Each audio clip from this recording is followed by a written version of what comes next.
Est-ce qu'on peut reconnaître un faux pasteur d'un vrai pasteur? Merci.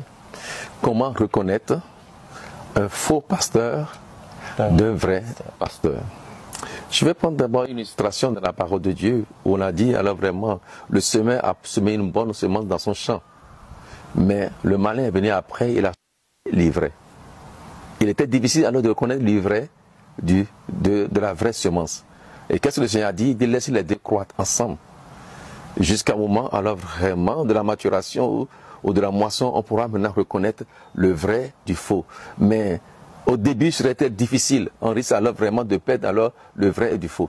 Je dirais pour reconnaître vraiment le vrai pasteur du faux pasteur, je vais prendre aussi la deuxième illustration. Comment reconnaître un vrai billet d'un faux billet?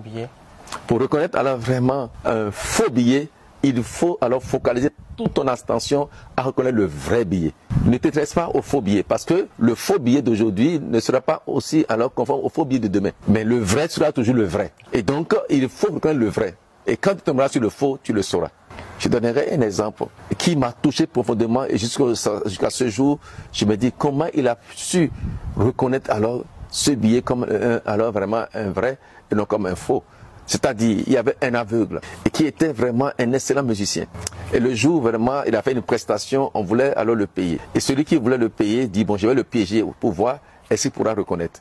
Donc, il a donné vraiment les vrais billets, mais entre les vrais billets de 10 000, il a mis maintenant un billet de 5 000. Alors, l'aveugle a pris, il a commencé à compter les billets. Je parle en termes de CFA. Donc, il comptait, et quand il est arrivé alors sur le billet de 5 000, il a mis de côté. On le regardait, mais comment il a su que, juste au toucher, il a compris que cela, ce n'est pas les billets de 10 000. Donc, je suppose aussi, en touchant, en palpant alors un vrai billet, un faux billet, il se peut alors qu'on puisse reconnaître. Et ceux qui travaillent alors à la banque, on ne leur demande pas alors de chercher à reconnaître les vrais billets, de reconnaître les faux billets. Reconnaissez les vrais billets. Et le jour que vous allez tomber sur un faux billet, alors vous saurez que immédiatement ça là c'est le faux. Et donc, pour connaître alors un vrai pasteur du faux pasteur, il faut se focaliser à reconnaître les vrais. Comment les reconnaître? À travers ce qu'ils enseignent. Est-ce que ce qu'ils enseignent est conforme à ce que la Bible enseigne? Parce que le vrai pasteur de Dieu ne peut que alors enseigner ce que la Bible alors enseigne. Deuxièmement, est-ce que les principes ou les valeurs alors qu'ils prônent sont conformes alors aux valeurs de la Bible? Si oui, dans celui-là maintenant est un vrai pasteur. La Bible dit par exemple les chrétiens de Bérée, quand alors Paul prêchait, ils écoutaient et eux aussi ils prennent la parole de Dieu pour sonder les Écritures pour voir est-ce que ce qu'il alors nous dit là est conforme à ce que Dieu a dit dans sa parole.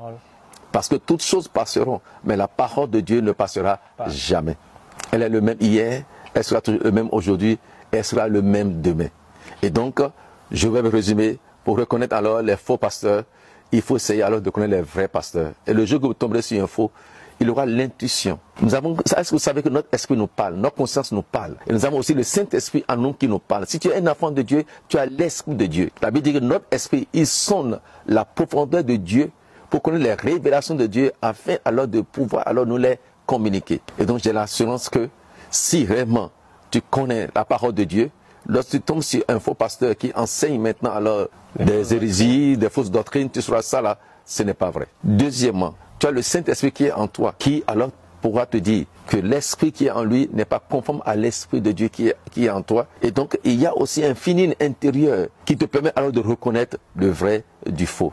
Donc, je peux vous dire avec assurance et certitude, nous pourrons reconnaître le vrai du faux. Mais cela alors prend le temps pour pouvoir le reconnaître. Et donc, il faut passer le temps avec la personne pour pouvoir alors discerner qui est cette personne. Donc, du jour au lendemain, il serait facile alors à la première rencontre de reconnaître le faux. Parce que il peut y avoir un vrai faux. C'est-à-dire quoi? Ce vrai faux, il essaie alors de mettre alors tout ce qu'il faut pour pouvoir camoufler alors le faux qui est en lui. Mais avec le temps, le faux qui est en lui finira toujours par sortir. Et on pourra dire, il y a encore des scories ici. Et je pense que les vrais existeront toujours et les faux vont toujours exister. Et c'est pas parce qu'il y a un faux que tout alors vraiment est faux. Non, c'est pas parce qu'il y a des faux billets que tous les billets alors sont faux. Il y a des vrais billets, il y a aussi des faux billets. Il y a des vrais prophètes, il peut aussi avoir des faux prophètes. Il y a de vrais pasteurs comme il y a aussi de faux pasteurs. Salut la famille.